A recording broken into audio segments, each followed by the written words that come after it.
Kami mempersembahkan renungan Santapan Rohani, terjemahan dari renungan Our Daily Bread.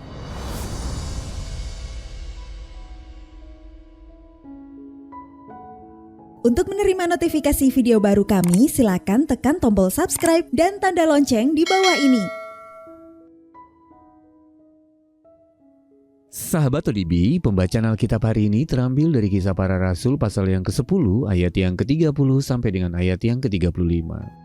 Lalu dilanjutkan dengan ayat yang ke-39 sampai dengan ayat yang ke-43. Kisah Para Rasul pasal yang ke-10 ayat yang ke-30 sampai dengan ayat yang ke-35, lalu dilanjutkan dengan ayat yang ke-39 sampai dengan ayat yang ke-43.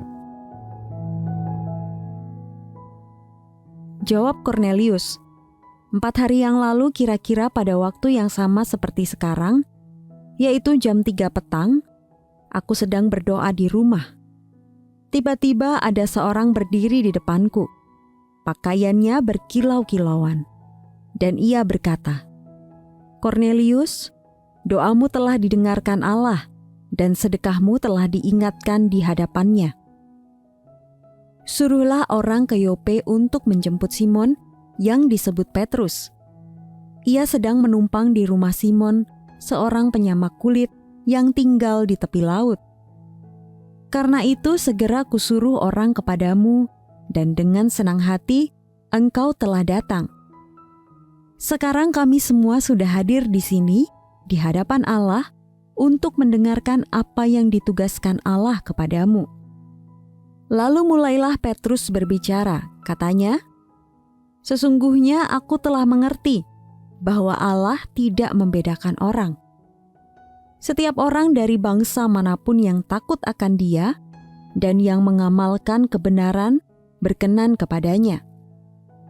Dan kami adalah saksi dari segala sesuatu yang diperbuatnya di tanah Yudea maupun di Yerusalem.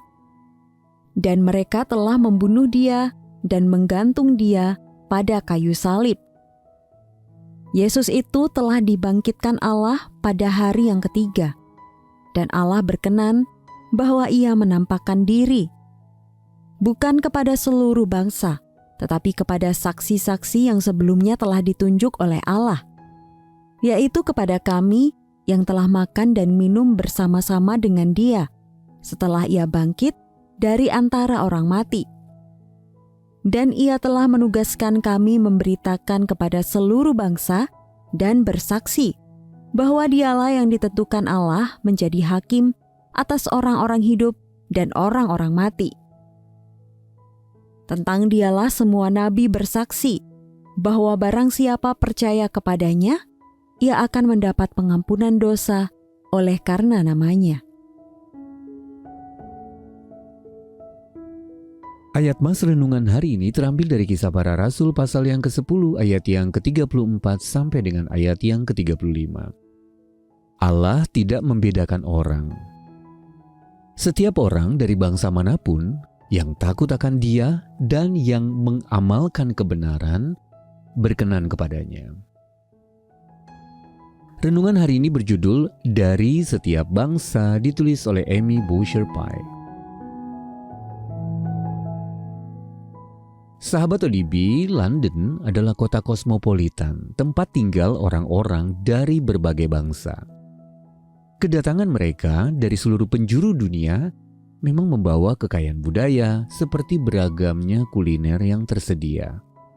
Namun, keberagaman ini juga menghadirkan tantangan. Saya merasa sedih ketika mendengar teman-teman dari sebuah negara Eropa yang baru bergabung dengan Uni Eropa merasa diremehkan. Mereka merasa diabaikan, disalahkan atas berbagai masalah, dan dibenci karena pekerjaan yang mereka lakukan. Namun Allah tidak membeda-bedakan orang, demikian pula seharusnya kita. Dia senantiasa bekerja meruntuhkan tembok-tembok yang memisahkan sesama manusia. Kita melihat bagaimana Roh-Nya bekerja dalam penglihatan Petrus yang sedang berdoa di atap rumah. Lewat penglihatan itu Petrus dipanggil untuk melayani Kornelius, seorang non-Yahudi yang takut akan Allah. Lewat peristiwa itu Allah menolong Petrus meninjau ulang peraturan Yahudi yang melarang pergaulan dengan orang-orang non-Yahudi. Petrus pun taat, lalu pergi ke rumah Kornelius untuk memberitakan kabar baik tentang Yesus. Ia berkata, "Sesungguhnya aku telah mengerti bahwa Allah tidak membedakan orang. Setiap orang dari bangsa manapun yang takut akan Dia dan yang mengamalkan kebenaran berkenan kepadanya." Sahabat ODB, sebagai pengikut Kristus kita dipanggil untuk mengasihi dan melayani siapa saja yang diciptakan menurut gambar dan rupa Allah. Misi ini menuntut kita untuk tidak membeda-bedakan orang berdasarkan bangsa atau warna kulit mereka. Kiranya kita belajar untuk mengupayakan keadilan dan membela kaum yang tertindas sesuai dengan tuntunan Allah. Yesaya pasal yang pertama, ayat yang ke-17. Sahabat ODB, menurut Anda, mengapa Allah meruntuhkan tembok-tembok yang memisahkan orang-orang dari berbagai bangsa? Lalu bagaimana Anda dapat bersuara untuk membela kaum yang tertindas? Mari kita berdoa. Ya Allah, tolonglah aku untuk dapat membawa pengaruh darimu ke dalam komunitasku. Dalam nama Tuhan Yesus kami berdoa. Amin.